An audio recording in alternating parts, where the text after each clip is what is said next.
सवाल ये भी है कि मांग माने कैसे। सरकार तो कहती है कि हमारे पास पैसा नहीं है।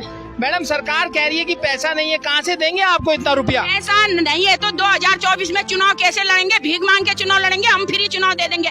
चुनाव के पर्चे नहीं बनने चाहिए, चुनाव के झंडे नहीं बनने चाहिए, फालतू खर्च चुनाव में नहीं होना चाहिए। चुनाव आयोग सोया है क्या? अंधा है चुनाव आयोग?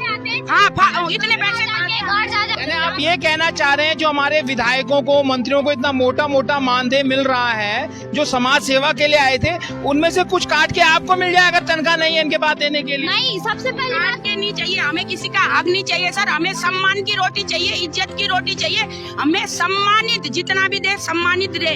हमें भीख मांगने की जरूरत नहीं है। ये कह रहे हैं कि हमारे पास पैसा नहीं है। उस समय कहाँ मरते हैं जब बोतलों के बोतल, ये पेटियों के पेटियां घर में पहुँचाते हैं। उस समय इनके सरकार के पास कहाँ पैसा खा रहा है? सही बात है। रोटों में ना भीख मांगे, झाड़ू लगाए, मुझे वोट दे दो, हम उसे ना कंधे में बिठा के वोट देंगे। हम ऐसे इंसान को चुनेंगे। और शराब में भी जो सरकार शराब दे के ना वोट लेती, वो सरकार कभी उन्नति नहीं करेगी, ये मेरी गारंटी है। और देख के ले लो, तो कभी नहीं। यहाँ पर आइए मैडम, यहाँ पे आइए। जब लड़कियों को भी पैसे देते हैं, कपड़ों की जगह कपड़े मिलता है, तब कहाँ से आता है सरकार के पास वो पैसा? हमारे आंगनवाड़ी के लिए क्यों है वो पैसा बंद? क्यों छिप रखा वो पैसा? और जनता से भी निवेदन है, जो बिक गया ना वो कभी आगे नहीं बढ़ेगा। जनता ना शराब पीने वाला हो, मैं भले मेरे घर के सदस्य क्यों ना हूँ, मैं ही क्यों ना हूँ, जो शराब में बिक गया ना उन्नति कभी नहीं करेगा। 2 बोतल शराब पियोगे, काम मांगने जाओगे, तीसरे दिन क्या कहते नेता से कह रहा है तेरे को तो पिलाया था यार मैंने, कहे का काम। सही बात। हमें आपको लगता है कि जो अभी पिछले चुनाव हुए हैं उसमें नेताओं ने शराब देकर, पैसा देकर अपना चुनाव जीता है 22 का या भैया? ये हकीकत है। पिछले क्या, आज से जब से आए शराब से ही पैसों से ही जीता है चुनाव। कोई ईमानदार नेता अपने बलबूते पे चुनाव लड़ के लाए ना, हम जिंदगी भर उसको नेता बनाने के लिए तैयार हैं। इसलिए आपकी मांगे नहीं मानी जा रही है क्योंकि बेमानी से आए तो बेमानी करेंगे। बिल्कुल करेंगे। हम तो खुला आम कहेंगे, साफ कहेंगे। ईमानदारी का जमाना नहीं है। बेईमान लोग भर गए तो बेईमानी करेंगे ना। ये एक बहुत बड़ी बात यहाँ पर आई है कि अब तक जो चुनाव हुए हैं, मातृ शक्ति ने बड़ा गंभीर आरोप लगाया है कि इनकी मांगे इसलिए भी नहीं मानी जा रही है कि वहाँ सत्ता पे बैठकर भ्रष्टाचार करना है, तभी तो चुनाव में शराब, पैसे बांटना है। ये भी एक बहुत बड़ी बात आई है।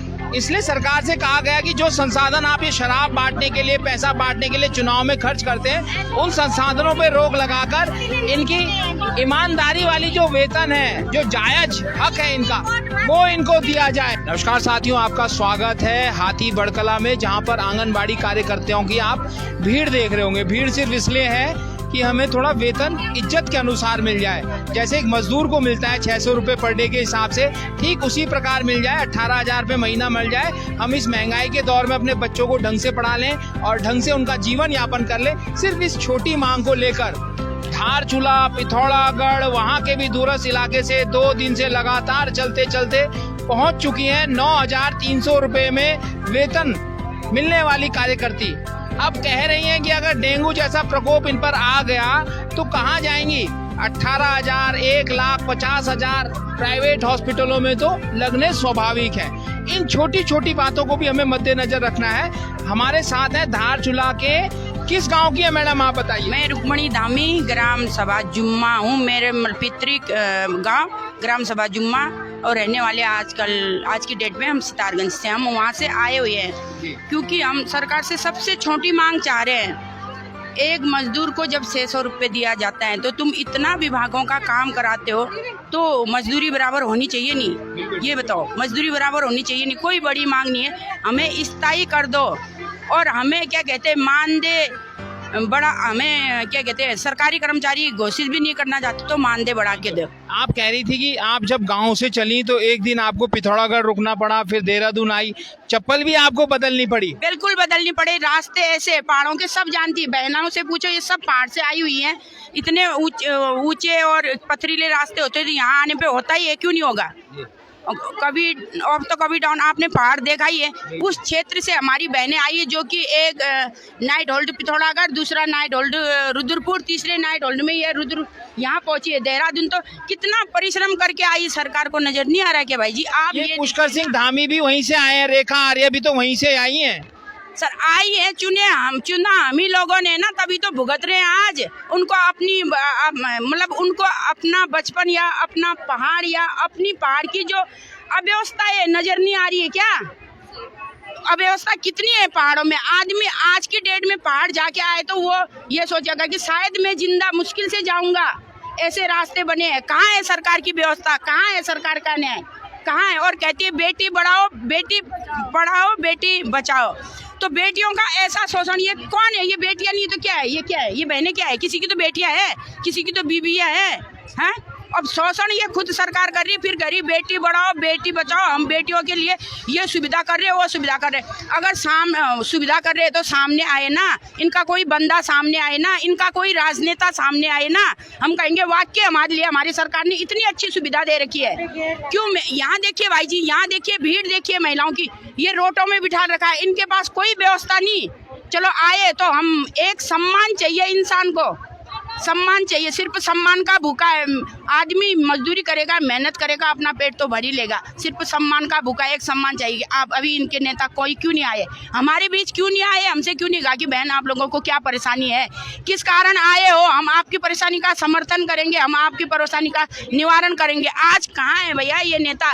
वोट मांगने तो ये अपने चमचों को बाप रे ऐसा भेजते हैं जैसे हम इनके ही रखे हुए वो है नौकर।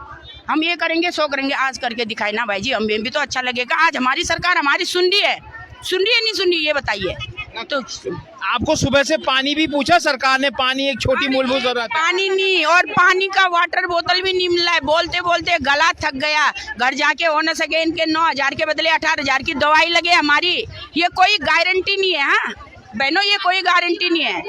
हाँ इतनी दूर से आए। अब हम तो चाहते हैं भैया, जो सरकार निकम्मी है वो सरकार बदलनी है।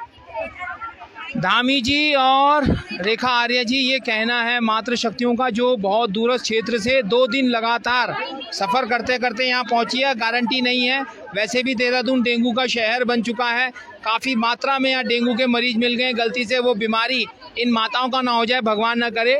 लेकिन उन चीज़ों को देखते हुए, आपको इनकी समस्याओं को ध्यान में रखते हुए इनकी मांगों पर विचार ज़रूर करना चाहिए और इनको आश्वासन देना चाहिए कि कब तक आप उसकी मांग को मान लेंगे। और सबसे बड़ा क्या बोलेंगे आप? हम कह रहे हैं मातृशक्ति हमारी वोट नहीं देगी, महिलाएं कहीं भी वोट नहीं देंगी, क्योंकि जब हमारा मानदेनी बढ़ा रहे हैं, हमें वेतन के लिए हाँ स्थायी कर्मचारी करेंगे नहीं, घोषित नहीं करेंगे।